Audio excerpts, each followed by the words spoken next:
Assalamualaikum warahmatullahi wabarakatuh. Kembali berjumpa sahabat medsos sekalian. Semoga kita semua selalu dalam keadaan bahagia ya, apapun situasi dan kondisi kita. Dan mudah-mudahan kita selalu dalam petunjuk dan usaha mengejar petunjuk itu atau taufik dan hidayah. Baik, di kesempatan kali ini masih dengan judul tentang guru ruhani atau mursyid ya. Untuk kali ini adalah petunjuk dari ini yang sangat ya bisa jadi disebut kontroversi ya di dunia Islam, yaitu Al-Hallaj. Ya, baik ya, kita mulai ya. Dalam pemikiran Al-Hallaj, mursyid adalah seorang guru pembimbing spiritual ya, atau sufi. Nah, yang memandu muridnya menuju Tuhan. Al-Hallaj sebagai seorang tokoh sufisme percaya bahwa seorang mursyid membantu muridnya menghilangkan sifat-sifat kemanusiaannya atau nasut. Nah, ini nasut salah satu alam-alam Tuhan ya. Nasut, lahut, jabarut, rohani, robbani, malakut, dan seterusnya ya. Agar Tuhan dapat bersemayam di dalam dirinya.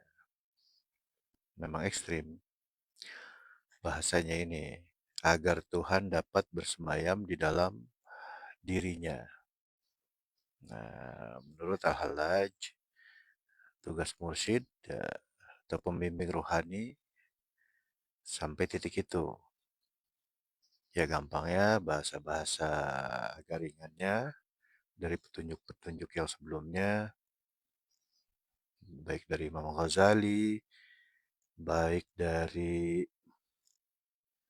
Syekh Abdul Qadir Jilani, kemudian Syekh Ibn Attillah Sekandari, ya hanya dengan kata-kata ma'rifatullah aja. Padahal sama gitu.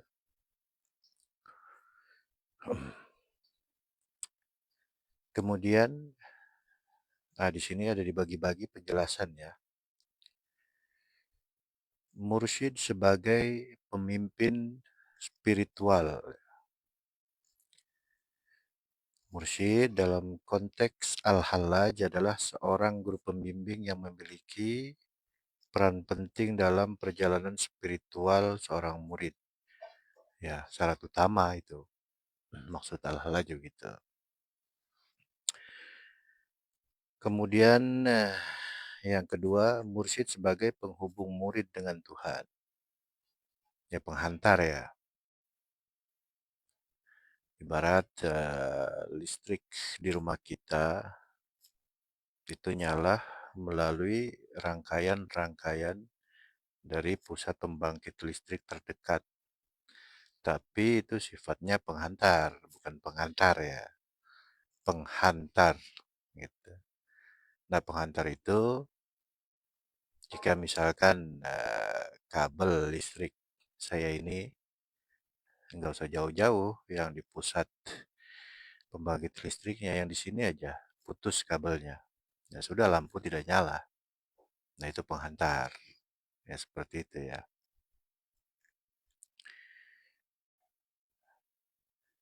Mursyid membantu murid untuk mendekati Tuhan melalui berbagai praktik sufistik seperti zikir, tasawuf, dan lain-lain.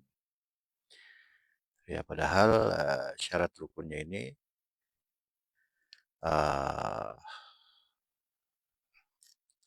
tidak sesederhana ini ya.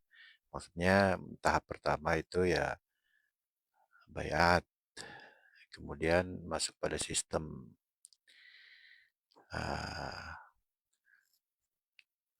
metodologi waris, sistem mutlak.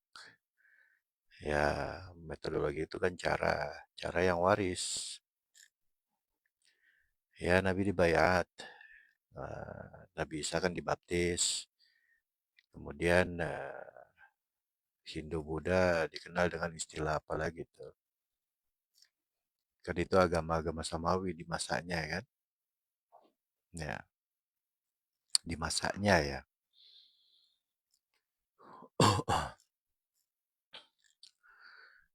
Zaman Nabi Muhammad ya disebut bai'ah. Itu ada ternyata ayat-ayat Qurannya ya. Insya Allah nanti dibawakan ya.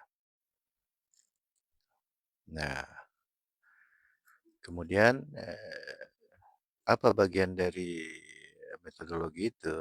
Ya, wirid sendiri, kemudian wirid jamaah, suluk, kemudian yang terakhir adalah ubudiyah ya, mengemban visi misi ketuhanan.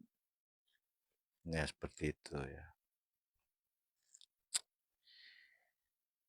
Ya, sebenarnya mirip ini. Ya, baik saya lanjutkan ya. Yang ketiga, mursyid sebagai pembersih ego. Al-Hallaj dengan pemikiran anal haq. Nah, ini kan populer sekali ya, nanti kita bisa bahas ya. Kita lanjutkan dulu. Al-Hallaj dengan pemikiran anal haq atau aku adalah kebenaran. Al-Haq, sang maha kebenaran malah. Ada alif lamnya. Ya. Menekankan pentingnya penghancuran ego agar Tuhan dapat berbicara melalui diri seorang mursyid. Diri seseorang. Mursyid berperan penting dalam membimbing murid untuk membebaskan diri dari ego dan mencapai persatuan dengan Tuhan. Ini tahalli, konsep tahalli, pembersihan. Gitu. Nah, untuk konsep anal haq ini ya populer dan bikin gempar di zamannya sehingga Al-Hallaj ini dikisahkan dihukum pancung ya. Tapi begitu dipancung, darahnya mengalir, menurut riwayat bertuliskan lafaz la ilaha illallah dan wangi. Nah, Imam Al-Ghazali berpendapat jika aku ada di situ maka akan aku larang. Ya, seperti itu. Maka akan aku larang insiden pembunuhan itu gitu. Insiden eksekusi. Ya, ya seperti itu ya. Ya, mengenai kata-kata populer ini karena al-haq ya kiasnya tuh gini, kalau kita sudah mabuk, payang deh, sudah tidak kontrol lagi. Kata-kata kita bahkan ya bisa sangat ekstrim ya, seperti itu. Tetapi mengenai kontroversi ini, ya menariknya tuh di sini uh, ada di surah Al-Baqarah ayat 26 ya. Bunyinya innallaha la yastahyi ayyadriba masalam ma ba'udatan fama fauqaha. Artinya sesungguhnya Allah tidak segan atau tidak malu membuat perumpamaan seekor nyamuk atau yang lebih kecil daripada itu. Fa'ammal ladzina amanu fayalamuna annahu al-haqqu min rabbihim. Nah, ini penekanannya nih. Adapun orang-orang yang beriman mengetahui bahwa itu kebenaran dari Tuhannya. Fa'ammal ladzina amanu faya'lamuna annahul haqq. Ada alif lamnya.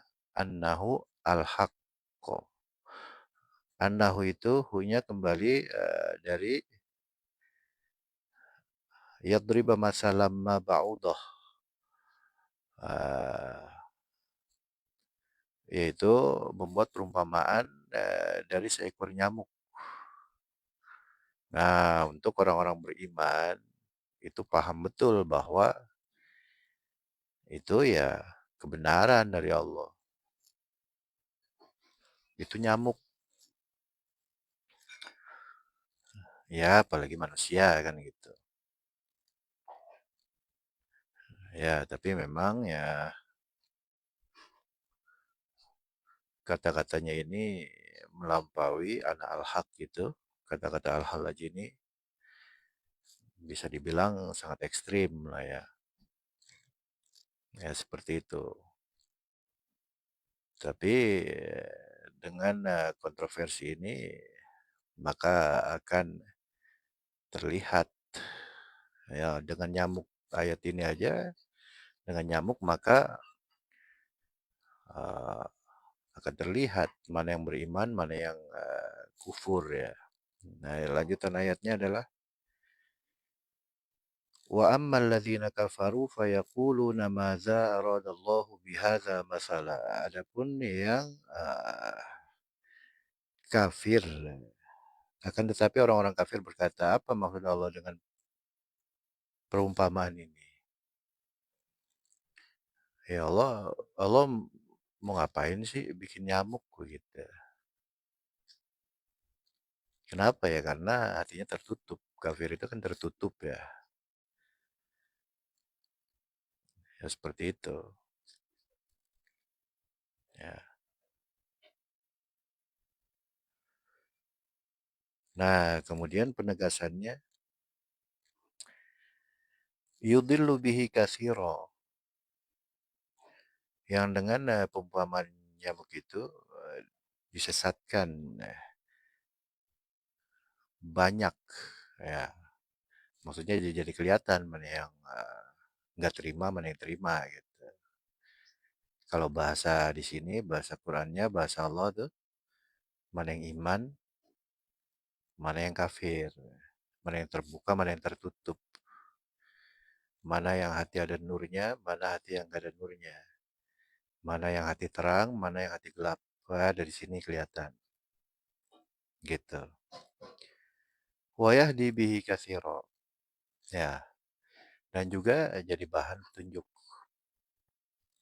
ya, banyak yang dapat petunjuk, ya. Nah, kemudian ditutup ayat ini wa ma yudhillu bihi illal fasiqin. Nah, artinya namun tidak ada yang dia sesatkan. Tidak ada yang tersesat dengan perumpamaan nyamuk tadi selain orang fasik. Orang fasik itu adalah orang yang rusak agamanya.